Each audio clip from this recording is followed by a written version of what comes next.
Hello, Shahzam. My name is Gabriel Mansur. I am a reporter from VALORANT Zone. Hello, Uh, nice. é, Queria começar com uma pergunta simples. Queria saber como chegou o convite do MIBR para você participar dessa equipe. Yeah, so Fraud, I've known him for years playing Counter-Strike. Even I mean, when I was a kid growing up, I'd watch him play.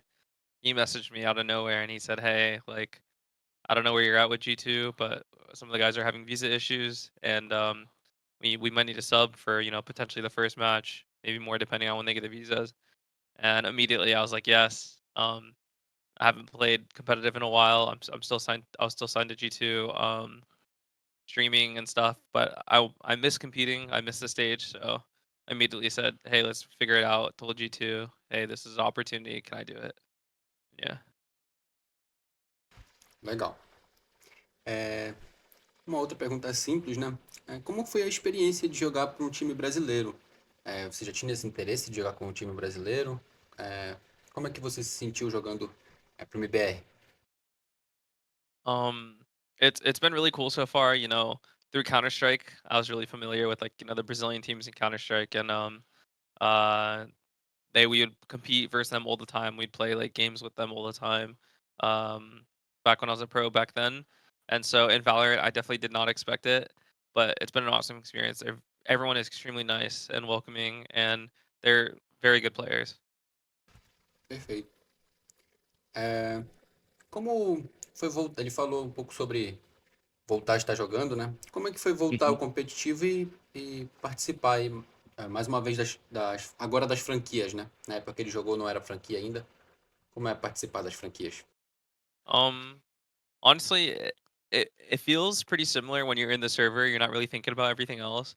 I did kind of miss out on being able to play in franchising, but hopping right back in, I don't feel like I've missed a lot. I've been watching the game still.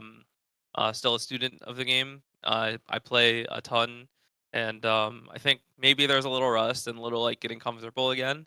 But outside of that, like I felt at home. Perfeito. É, Como é que funcionou a comunicação do MBR hoje? Vocês comunicaram em português, e inglês? Provavelmente em inglês, né? Vocês enfrentaram alguma dificuldade com essa comunicação? So overall, we were speaking English. Me and Paint, we don't know Portuguese, so it would have been hard. I think sometimes when the guys talk amongst each other, maybe they're the last two alive, then they'll communicate in Portuguese. Or if it's like Mazine wants to say something a bit more detailed, then he'll say in Portuguese and it'll be translated. But overall, it wasn't that bad. I think that everyone's English was good enough to communicate in game and understand each other. And yeah. É, E quais são as suas pretensões para o futuro, né? Você pretende voltar a competir? So right now I'm just on a little loan until Paula or Rich get their visas. Um, I don't know what the future holds. If there's an opportunity, I think I would definitely consider it. I do miss competing. I never like officially retired. So if there's a chance to, if not, like it was still a nice opportunity to play again on stage. Falando especificamente sobre a série de hoje, né? Vocês começaram muito bem no primeiro mapa, mas acabaram tomando a virada e no segundo mapa foi um pouco mais difícil, porque já começou com uma vantagem de placar muito grande para o time adversário, né? O que você acredita que faltou para manter esse bom rendimento no restante da série? Yeah, so I think Ascent, we started off hot. We kept the pace up. We were controlling the pace. And then on our defense, we're playing against a Leviathan that plays very, very slow. They're very slow, defaulty. They'll take their time. And for a new team with not any practice or anything, it's hard to play against because you have to really trust the rotates. You have to like who's gonna rotate, who's picking up what. There's a little hesitation, like we don't know are they going here. There's 20 seconds left. So they were a tough team to play against for such a brand new roster kind of thrown together last second. And then I think on Icebox, they seem pretty rehearsed. The Harbor util, they're aggressive. Osboss is everywhere. He's getting early kills. Um, and for us, things were kind of on the fly. So sometimes it could be a little sloppy, like, oh, we didn't clear this or we didn't hold for this, and Oswas was finding those gaps.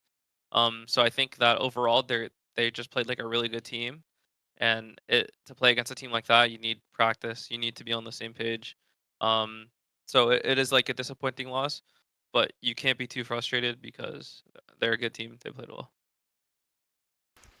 Para finalizar, eu queria saber como um norte-americano, né, como ele se sente a respeito desses problemas que os brasileiros mesmo estão enfrentando para jogar nos Estados Unidos. É um problema que todos os times praticamente da nossa região enfrentaram em algum momento e prejudica a nossa representação competitiva no torneio, né? Isso é algo que a comunidade norte-americana discute, que eles pensam, que eles refletem. Como é que ele vê esse problema? Yeah, I mean, I think Loud has really kept like obviously Brazil in that conversation. I think the biggest challenge you guys face is it feels a bit unfair that like in North America, our tier two, our tier three, our tier four, we can find practices against the VCC teams. Like any skill level in America, they can practice against the best players in VCT. While in Brazil, your secondary leagues, your teams, they are not getting the chance to play against the best teams because they're in LA, you know? So the other teams that are in Brazil, they can't practice against even their own best teams because their own best teams come out to LA to play in VCT. So I think that really like stunts the progression of that region and it makes it harder, you know, like obviously visas and stuff. Um, but it's kind of like an unfair advantage that the NA players have while there's tons of talent in Brazil, obviously, like we saw it through the history of like TAC FPS, and I think that over time it'll progress, but it definitely like it hinders that progression.